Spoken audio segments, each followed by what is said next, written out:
This is Eitan Weinstein. And I'm Naor Menninger, and you're listening to Two Nice Jewish Boys.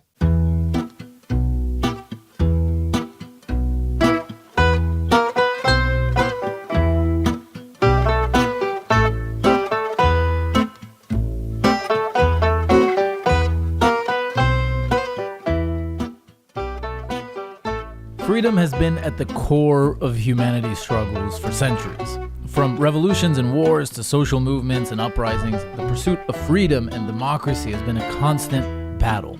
For the Jewish people, this fight has taken on a particular significance, as they have endured persecution, genocide, and exile in the pursuit of personal and national freedom.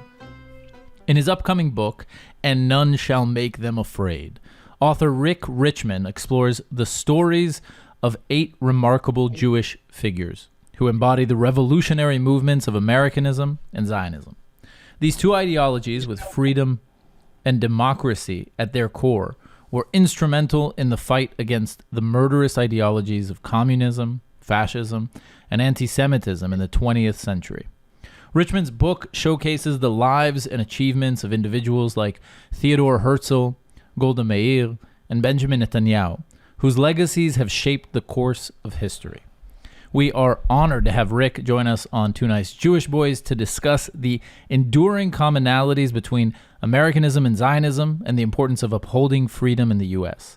A Harvard-educated professor and accomplished writer, Rick has written for prestigious publications such as Commentary and the New York Sun, and his first book was a bestseller. We're honored to have him with us today. Thank you so much for joining us. How are you, Rick? Very good, and honored to be here as well. So where should we start? Is there really that much commonality between Americanism and Zionism? Well, there's even more than commonality. I think it almost rises to the level of an alliance. Americanism is kind of the civil religion of the United States from the very beginning, and certainly in the 20th century. And it was the movement to bring freedom and democracy, not only to the United States, but to everybody in the world. And Zionism was the effort to create a free and democratic state. So it really was an example of Americanism succeeding in the 20th century. Nothing succeeded more than Zionism. And as you mentioned, communism, fascism, National Socialism, anti-Semitism killed tens of millions of people, and Zionism created a home for a people throughout the world. And we know what Israel is today. It was a miracle 75 years ago in its creation. It's a miracle that it has survived and succeeded today. It's true. I mean, we were just talking before the show. Noor has an amazing view of Tel Aviv. And I, in my infinite boredom, was thinking, I wonder what a 2003 skyline of Tel Aviv looked like. And I think it's amazing. It's probably one of the very few cities in the world who have like undergone such a crazy change because of the freedom and the democracy that thrive here. It just boomed in the beginning of the 2000s with the high-tech revolution, and it just completely changed the face of the city. And you know, when Herzl created the modern Zionist movement and wrote the Jewish state and held 6 Zionist conferences year after year, Tel Aviv wasn't even a city. It was vacant land at the time. And so you look at what it is now, Herzl had to imagine such a thing. There was not a city of Tel Aviv at that moment. So how did you embark on writing this book? What was the trigger to write it, and how did you go about it? Well, I got sort of dissatisfied with these kind of histories of Zionism, histories of Israel that were from 30,000 feet up. And I wanted to sort of bring it down all the way to ground level with the individuals who had created this miracle. I wanted to know how they did it. And so I started looking at things like Herzl's speeches, Jabotinsky's essays, Chaim Weizmann's books, and going back before 1967, back before 1948, back before the Holocaust, back before the 20s and the 30s, and see how it all began by looking at the lives of the individuals who created it. And what I found was, first of all, it was absolutely fascinating because these people are all historic figures, but they didn't know they were historic figures when they started out. They were just individuals who were trying to do something about a situation that they saw. But when I started looking at each of these individuals, it almost became like there was an invisible baton handed from individual to individual, from generation to generation. And it was a story that was fascinating in its individual chapters. Each person in this book is an extraordinary and fascinating person, but the sort of flow of history through individuals gives it an immediacy that you don't get from a 30,000 foot book about politics or economics or diplomacy, international relations. You really need to come down to the people who did it, starting with Herzl, and as you said, going all the way through Benjamin Netanyahu, all the way up to the present. It's a remarkable story that such a small people, a statistical blip in world population, is able to create a state that hasn't been there in the place it stood for centuries, but hasn't been there for millennia. But they did it. And the story of how they did it and kept it going and enabled it to survive, I think it's encapsulated in two moments. One is Herzl, who's 35 years old. He's the literary editor of the New Free Press, a prominent Viennese newspaper. And he has the idea for a Jewish state. And people think he's crazy. Some of the people think he's literally crazy. But everyone thinks this is nuts. This is impossible. Now flash forward 125 years. And there's the Israeli prime minister speaking to a joint meeting of Congress for the third time. No world leader has ever done that with the exception of Winston Churchill. And 125 years may seem like a long time, but it's barely more. It's a 1.5 individual lifetimes.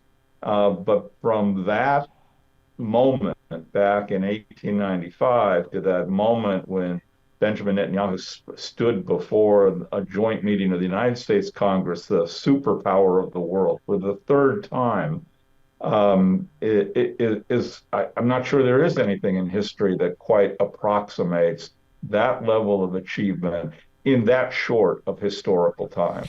And certainly for 3,500 years of Jewish history, it's an amazing development.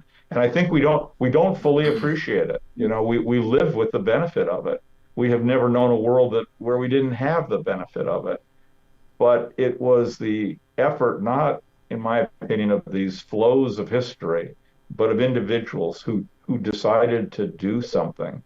And when you see that one individual did something that went to another, that went to another, that went to another, and all of a sudden, in historical time, all of a sudden, there's Israel, one of the most remarkable states in the world, and speaking before the United States Congress. So it's an incredible story. We should all know it. I didn't know it before I wrote the book. Really? I said to my wife all the time when I was writing the book, I would say, my God, I got a great secular education, a very good Jewish education. I didn't know these stories. How come? Why didn't my teachers teach them to me? And the answer, turns out my teachers didn't know them either. So there was no way for them to teach them. We've sort of forgotten them. And my book is actually an attempt to bring them back into common knowledge because they're fascinating stories and we all ought to know them. So can you share with us, maybe, let's start at the beginning, because it's funny, you mentioned Benjamin Netanyahu and his address to Congress, which was highly controversial. I think all three times were pretty highly controversial. But you mentioned that, and I wondered, how controversial Theodor Herzl was as a figure in his time, because today he's pretty much accepted as the founder of Zionism. Everybody can get behind the idea of Theodor Herzl. Except BDS, maybe. Yeah, except for BDS. But everybody who's who lives here, who's Jewish, no one's like, oh, Herzl, that guy was was no good. But I'm wondering how controversial was he in his time? You mentioned he was crazy. Maybe you can give us a story of Theodor Herzl that you shared in your book that you didn't know before you wrote it. Sure. Yeah, you're absolutely right. I grew up thinking, Herzl, very impressive guy, world-class beard, comes up with the idea of a Jewish state, seems pretty obvious to me. STDs. But when you go back and look at what was happening when he comes up with this idea, Orthodox rabbis, rejected it because he was rushing the end, pushing the end. You should wait for the Messiah. And Reform rabbis rejected it because they thought that Judaism was a modern religion of reason. This stuff from two millennia ago, when the Jews had a state, was something in the past. They didn't want it back.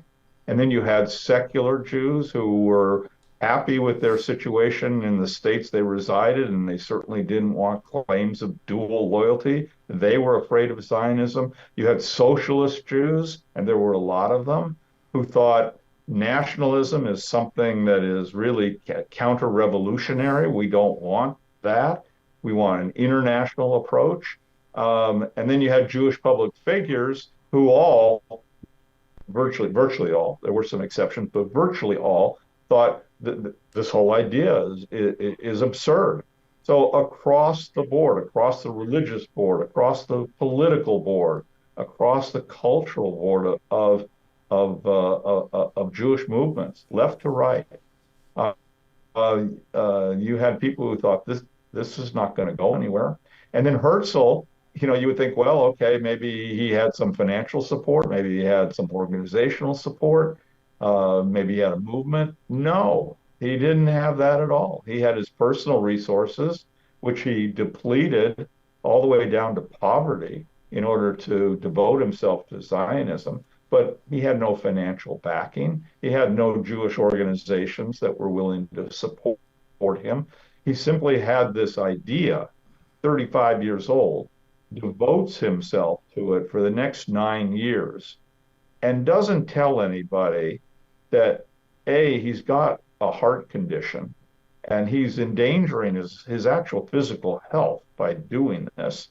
And secondly, he's employed with a very prestigious paper, a sort of the New York Times of the European continent at the time. And the owners of the paper are two Jews who are very anti-Zionism once it starts. They're fine there in Vienna. They don't want to rock the boat. And they tell Herzl, their young literary editor, don't do this. This is an embarrassment to us. And Herzl says, I've got to do it. And he risked his job, and he risked his financial support for his family. In order to do this, he does it for 9 years. And then he dies suddenly at the age of 44. So yes, I had the same reaction that I think most people had today.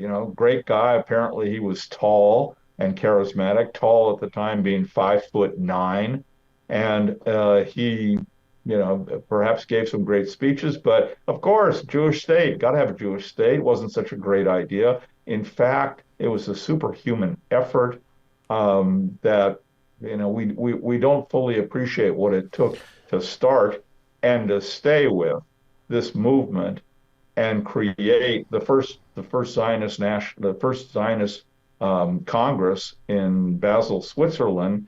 He had to hold it in Basel because the Jewish community in Munich, which is where he wanted to have it, didn't want to host it. Really? Because thought it would create problems. Munich was a good place where Jews could get to from various places. Basel was out of the way, but he had to switch it there because he couldn't get support from the Jewish community in Munich to hold it there.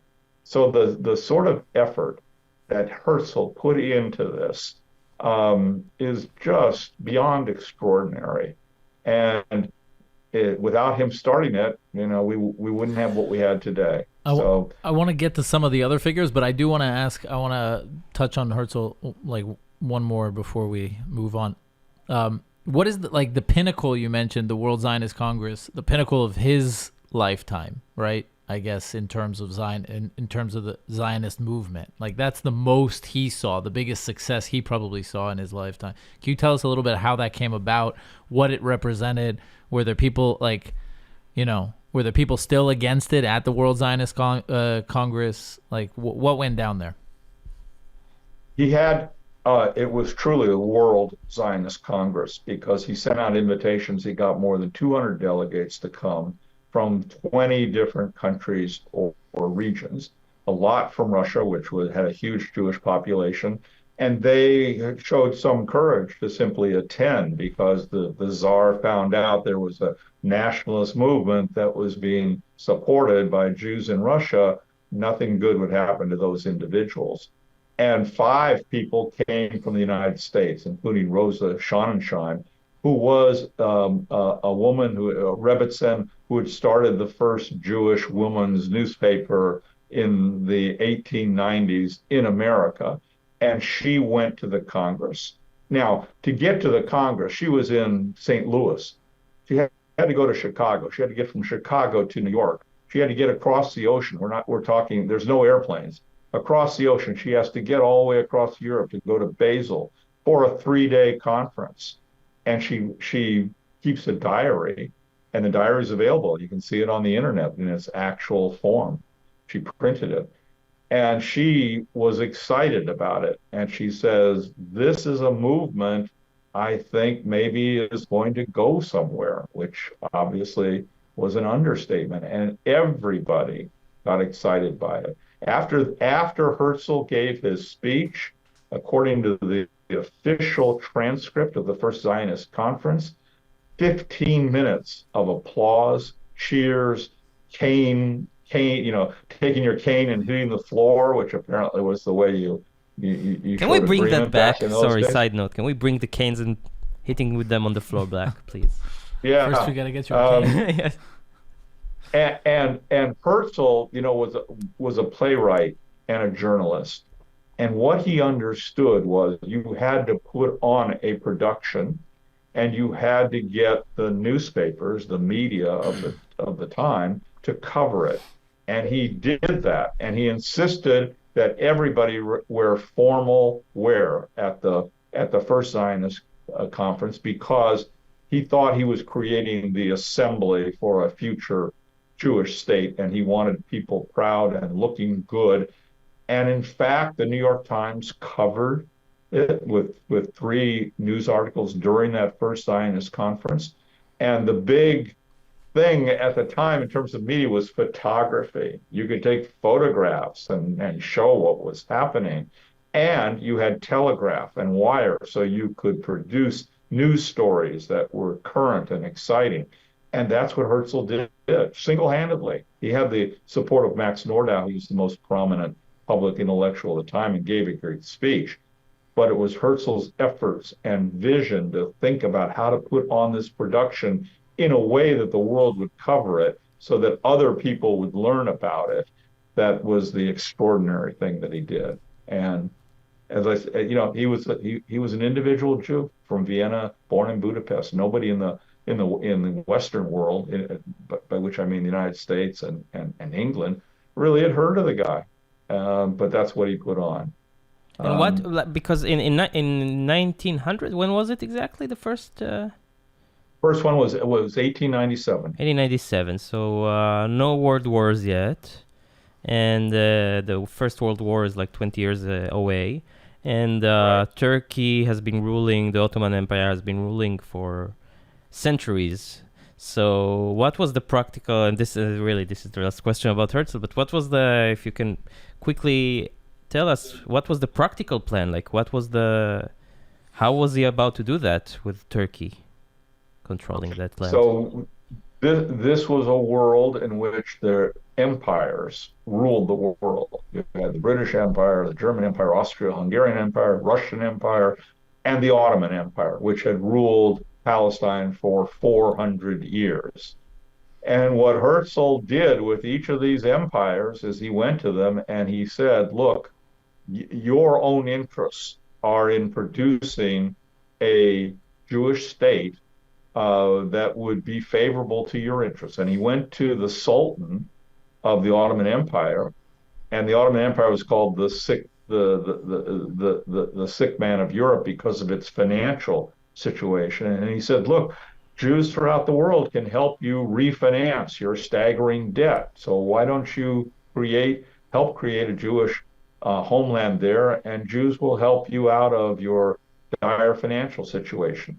He went to the Russian Empire and he said, look, you have this huge Jewish population and they're restive and you don't want separate nationalities. Why don't you let them go to Palestine and form a homeland there? He went to the other empires and said, this is the way to get to the Suez Canal or to India. The trade routes are there. You really need an entity there that is favorable to your own interests.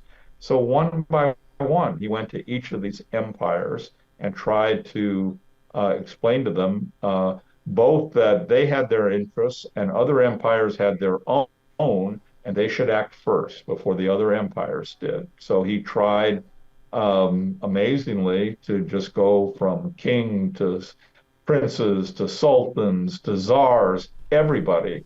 And he went in there and talked to them, and that's what he did. Hell of a salesman. Lobbyist. Probably would have worked in sales and high tech if he lived today. Yeah. And one more point that's really interesting. Rosa Schonensheim, the Rebbitzin who came all the way from America, from the Midwest, her one complaint about the exciting first Zionist conference was that women couldn't vote. They could be delegates. There were about 20 women there who were delegates, but they couldn't vote. And she said, next year, when we do this again, women should vote. And Herzl agreed. And so women voted in the second Zionist conference in 1898. It took 20 more years in the United States for women to get the vote. So 20 years before women got the vote in the United States, women were voting delegates in Zionism in the Zionist conference. It was a liberal progressive movement that was trying to take the best of liberalism, by which I mean individual rights and the ability to form a state for a people, not be subject to an empire. And he miraculously combined it into these incredible productions that energized people to go ahead and devote their lives to this, which they did. Speaking of feminism and women's rights, some, I don't know, 60, almost 60 years ago, Israel, before the United States has even yet to have a female president, Israel had a female prime minister who you also wrote about in your book. So maybe we can jump ahead and talk a bit about Golda Meir and her story. Golda Meir is another one who we remember, at least I remember, at the end of her remarkable career. So she's this 71-year-old grandmother who becomes prime minister of the state of Israel. And what I did in the book instead is go all the way back to the beginning. She was born in Kyiv in the Ukraine, but it was part of the Russian Empire at the time. And after the pogroms in the early part of the first part of the 20th century, her father leaves her mother and her and her three sisters and goes to America to try and find a job. He finally gets one in Milwaukee, in Wisconsin. He's a carpenter. 3 years later, he sends for his wife and their three children, including Golda. They walk to the border. They use what little money they had to pay border bribes to get out of the country. Somehow they make it to America. Golda's 8 years old. She sees her father there, and he's marching in parades. The workers are having parades. It's a socialist town. At the time, they have a socialist mayor, they have a socialist congressman, and she sees her father, and there are policemen on horseback, and they're on either side of the marchers. And to her amazement, they're protecting the marchers. In Russia, if they had tried to march, there would be policemen on horseback whipping them. And so here in America was this new world. And so she went from an anti-Semitic autocracy to the most free and in her view idealistic, because she believed in socialism, place in the world, and even in America. And then the Balfour Declaration comes along. She's 21 years old, and she decides she wants to give it all up and go to Palestine to help create a Jewish homeland and perhaps show that socialism can work if you've got kibbutzim at a micro level and you've got Histadrut, a labor federation running the country at a macro level. And she gets married to a fellow socialist, Morris Meyerson, becomes not Golda Meir, but Golda Meyerson, and she conditions the marriage on him agreeing to go to Palestine. And he didn't want to go. He was a socialist. Things were great in Milwaukee, but he loved Golda. And so they went. And so she went in 1921. So when I catch up with her, and she's the 71-year-old grandmother, she's been there 50 years. And she was involved in Zionism because when she was in her 30s, coming back to America to raise money for a Jewish state, she was a huge asset to Zionism because she could speak to Americans in unaccented English. She was a young, attractive woman speaking unaccented American English. She had a bit of a Jewish accent, though. She was the first Bibi. Yeah. Yeah. No, but she has a bit of a Jewish accent, right? Well, Ben Gurion later said about her when she, as all the cabinet members had changed their names to more Israeli names, she became Golda Meir instead of Golda Meyerson. And Ben Gurion said she was the best man in his cabinet. And she was always amused. She was always amused that was the highest praise that Ben Gurion could think for her. And the praise that was really more on point was that, and Ben Gurion said this, she was the woman who raised the money that created the Jewish state. She raised $50 million in the Independence War, 1940 dollars to and Zionism was not a rich movement. The philanthropists thought it was going to fail too. So she raised it by going, and you look at her travel schedule in the 1930s, she would go to 6 or 7 cities across America and then 3 cities in Canada, raising money and then going back to Palestine. As what? What was her official title? Who was she working for? What was she doing then? She was just part of the labor Zionist movement, and she was there. There were a handful of men and basically one woman, her, involved in it, and she would just be sent by. I'm not sure if Histadrut was actually the Zionist Histadrut. Yeah, I think. But she believed in labor Zionism and socialism, and that's what she wanted to do and create. And amazingly, she did it. And later on, at age 71, she becomes the prime minister. 50 years after she made that decision to give up everything in America and go to Palestine. Yeah, and I think she's one of the 2 women who signed the Declaration of Independence. Yeah. Right. Yeah. Yes. The other ones are escaping me, but yeah, they were absolutely. Yeah, it's like so 50 men and women have been and 2 women. Right. Mm-hmm. Women have been involved from the very beginning, from the beginning of Herzl's movement all the way through. Yeah. Let's touch. You write about 8 people, right, in the book? Correct. So just for the record, who are the 8?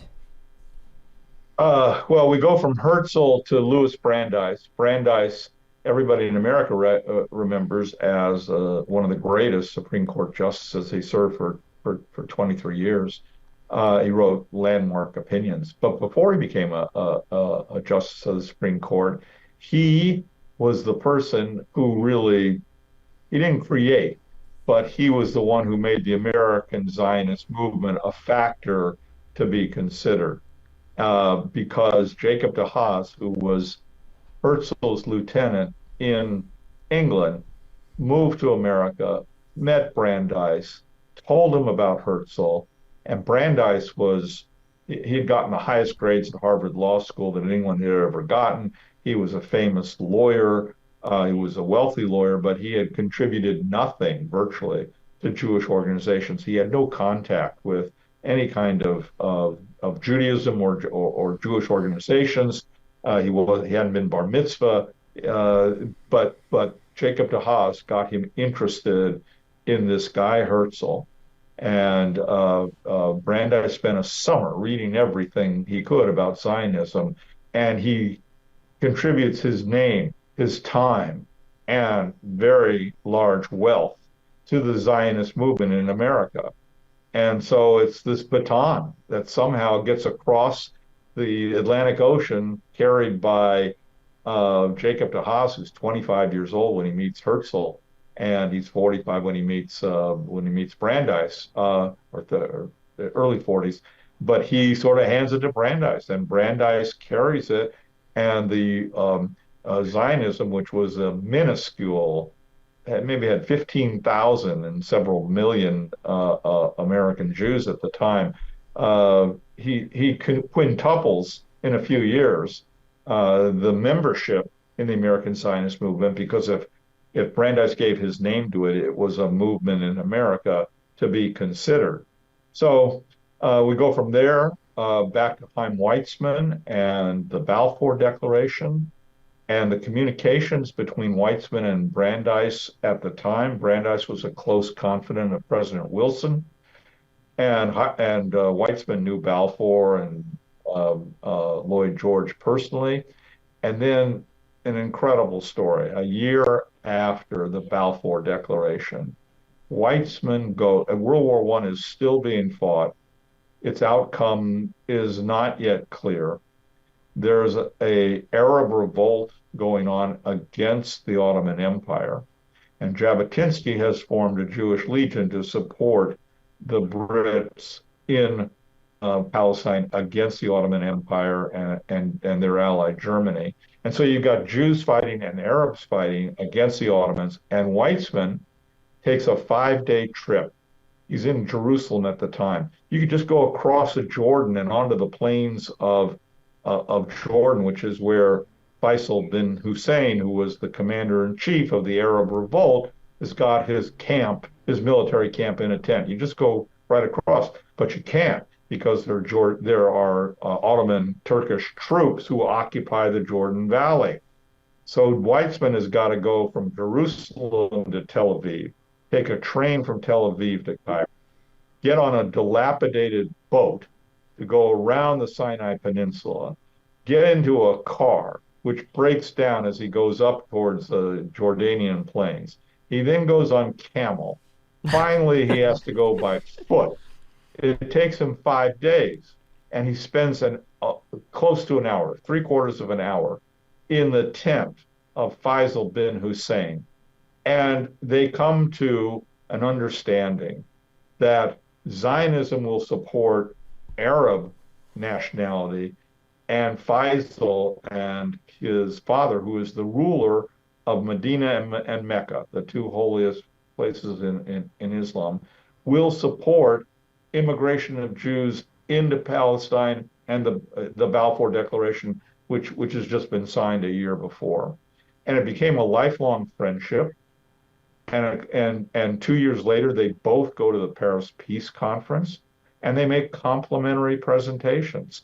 And Faisal says, he gives a speech in London when he arrives there, and he says, look, we Arabs want Arab nationalism, and it would be dishonorable for us not to welcome the Jews back home, and we do.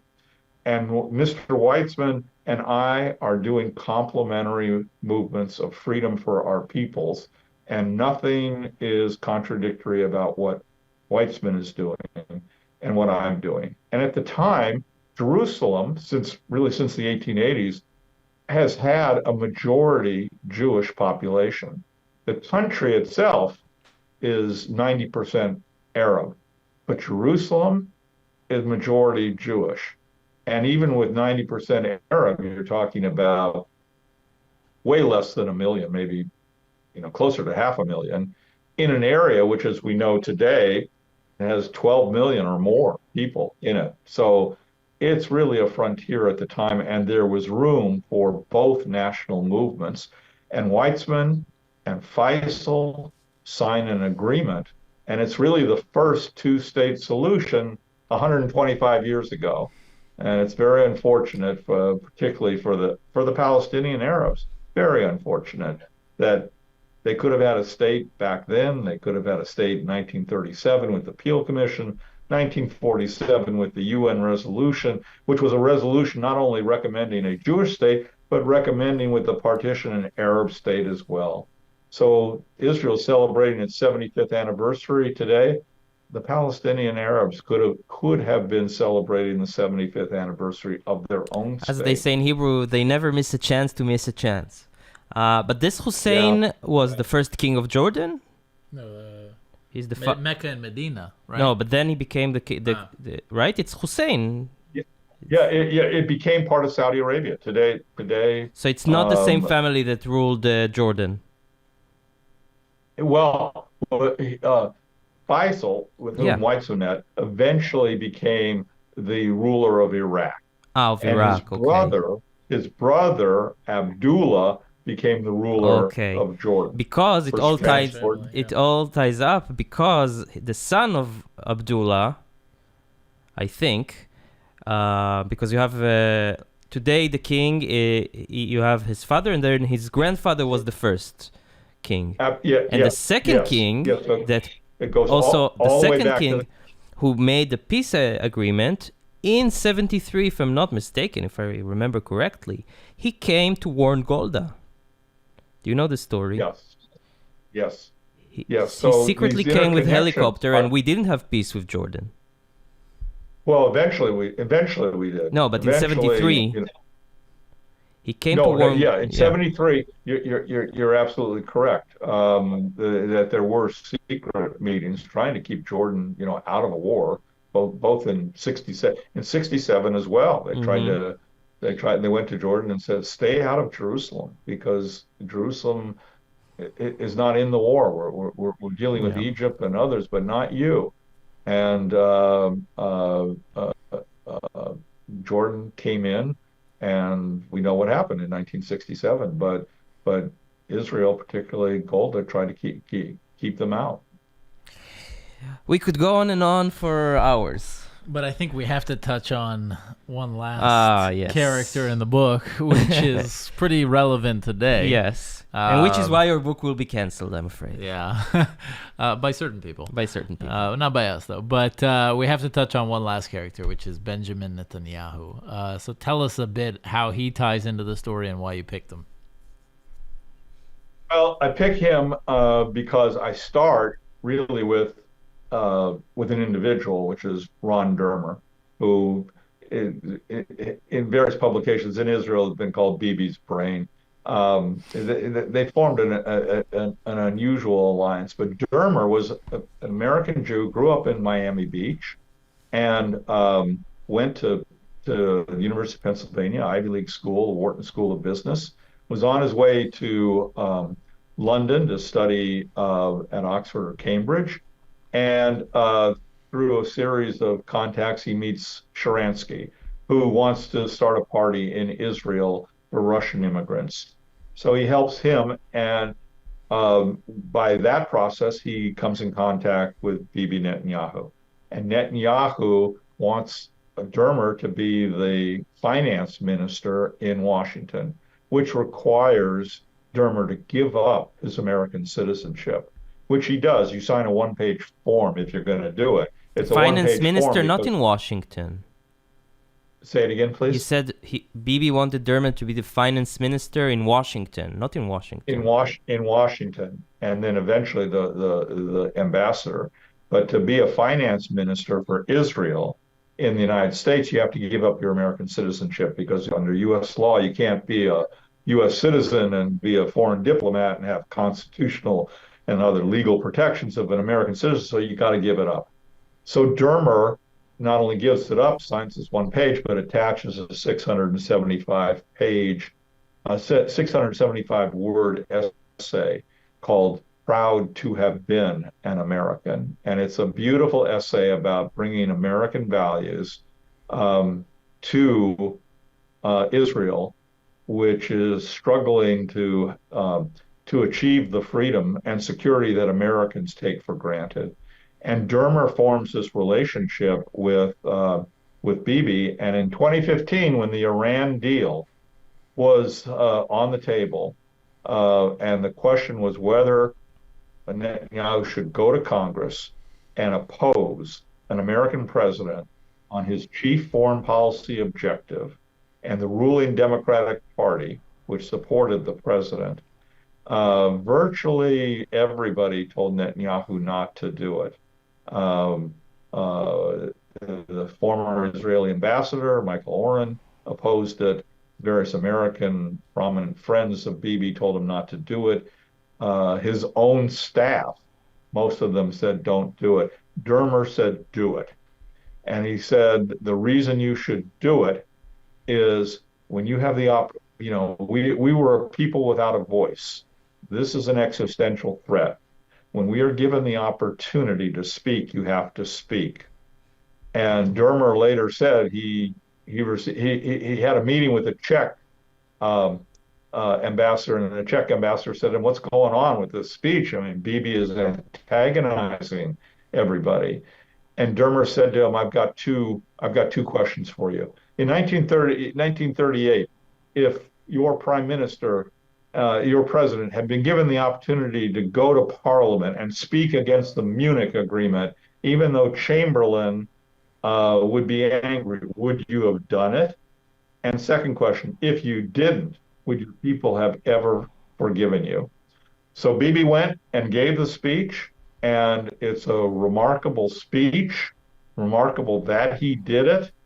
And he didn't succeed with President Obama, but it was part of the success with President Trump about withdrawing from an agreement that Netanyahu and I think across the board politically in Israel think is a bad agreement and something that might be good as long as it lasted, but had sunset provisions that would enable Iran to have a nuclear weapon in very short order once the sunset provisions took effect. So Dermer and Netanyahu together did things that perhaps no other U.S. ambassador and no other Israeli prime minister would have done. They elevated the Iran deal.